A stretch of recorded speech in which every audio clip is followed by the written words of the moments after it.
Assalamualaikum dan salam sejahtera kepada semua pendengar. Selamat datang ke podcast kami. Pada episod kali ini, kami akan membincangkan beberapa topik yang penting dalam hubungan antara bangsa, yaitu diplomasi krisis dalam Perang Dingin, kajian terhadap mekanisme pengurusan konflik antara Amerika Syarikat dan USSR. Apa itu Perang Dingin?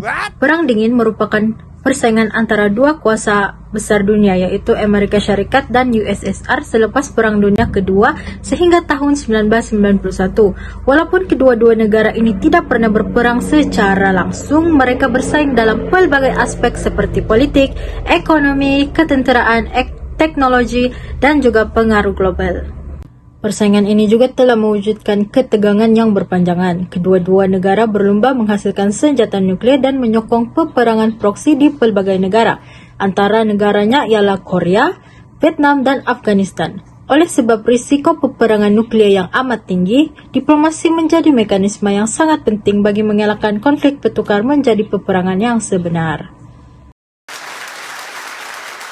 Dalam podcast ini, kami akan membincangkan latar belakang Perang Dingin, faktor tercetusnya konflik, aplikasi teori realisme, mekanisme pengurusan konflik yang digunakan oleh kedua-dua kuasa besar, keberkesanan diplomasi, serta pengajaran yang boleh dipelajari daripada konflik ini.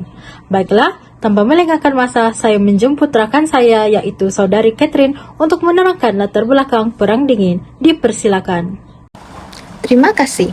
Baiklah, Perang Dingin bermula selepas Perang Dunia Kedua pada tahun 1945, apabila Amerika Syarikat dan juga USSR muncul sebagai dua kuasa besar dunia pada ketika tersebut. Konflik ini bukanlah peperangan secara langsung, tapi ia lebih kepada persaingan geopolitik dan juga ideologi. Amerika Syarikat mengamalkan demokrasi liberal dan juga kapitalisme, manakala USSR pula dia berpegang kepada ideologi komunisme.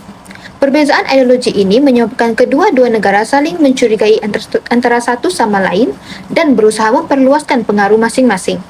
Akibatnya, dunia terbahagi kepada dua blok utama, iaitu blok barat yang dipimpin oleh Amerika Syarikat dan juga blok timur yang dipimpin oleh USSR.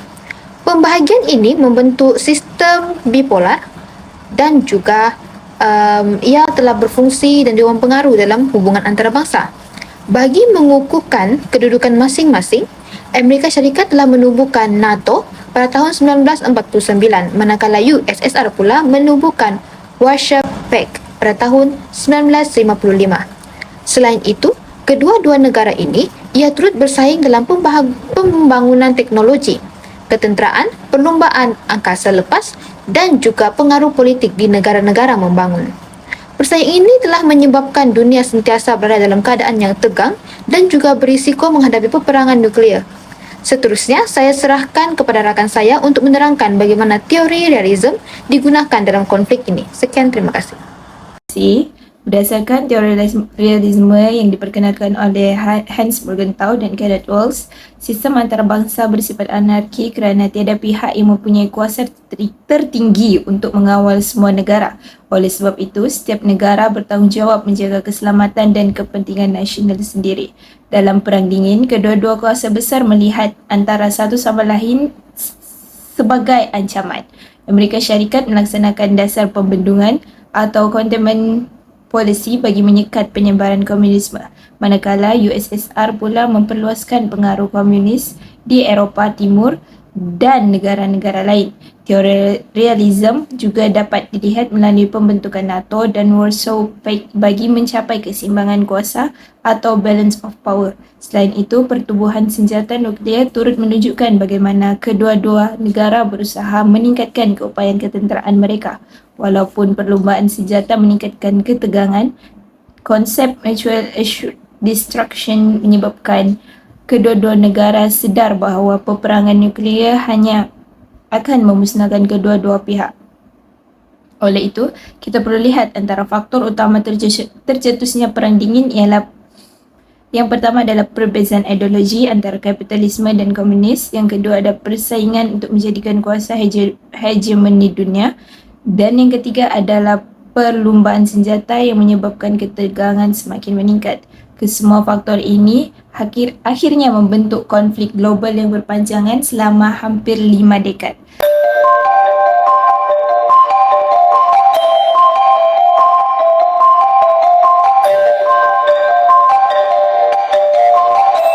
Saya serahkan kepada rakan saya untuk menjelaskan mekanisme pengurusan konflik yang digunakan oleh kedua-dua kuasa besar. Terima kasih.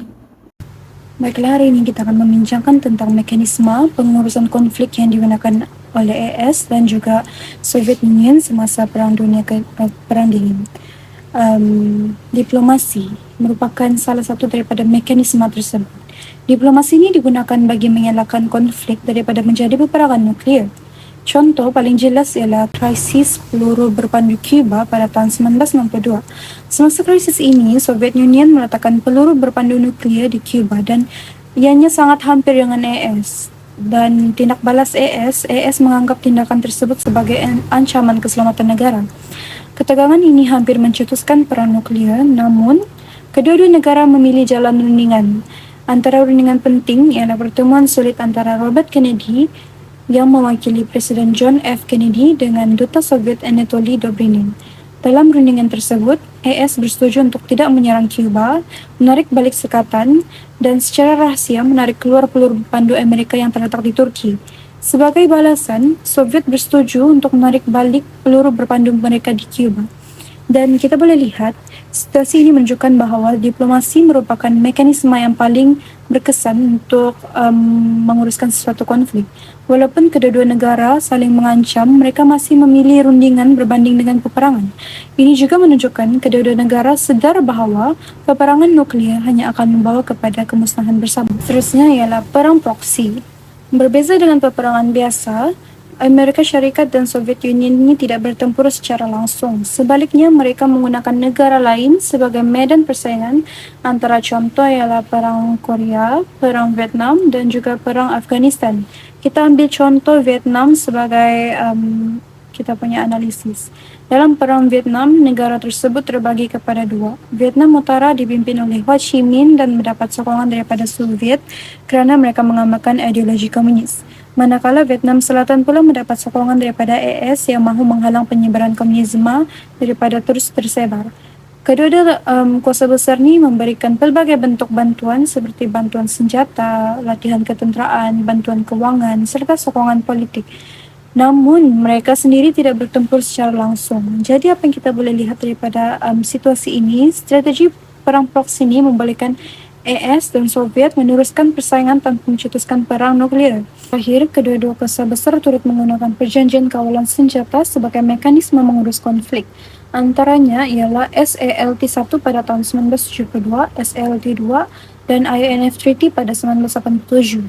Dan kita boleh lihat tujuan utama perjanjian ini ialah untuk mengehatkan pembangunan senjata nuklear supaya perlumbaan senjata tidak menjadi semakin berbahaya. Walaupun senjata nuklear ini tidak dihapuskan sepenuhnya, perjanjian ini berjaya mengurangkan risiko peperangan nuklear serta meningkatkan kepercayaan antara kedua-dua negara. Secara keseluruhannya, melalui dasar ditente, reformasi Mikhail Gorbachev seperti Glasnost dan Perestroika, serta kerjasama diplomatik yang berterusan, Perang Dingin berjaya ditamatkan pada tahun 1991.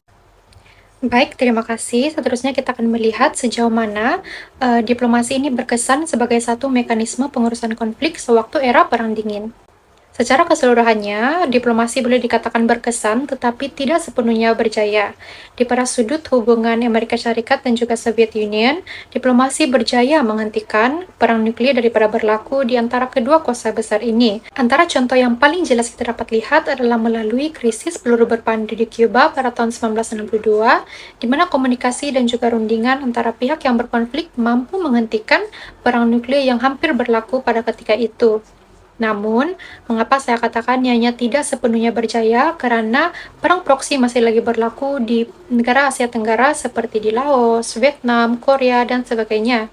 Walau bagaimanapun, kesan positif daripada diplomasi ini dapat dilihat melalui penubuhan ASEAN ataupun Association of Southeast Asian Nation yang menjadi salah satu platform penting dalam menjaga kestabilan dan juga keselamatan serantau sehingga hari ini.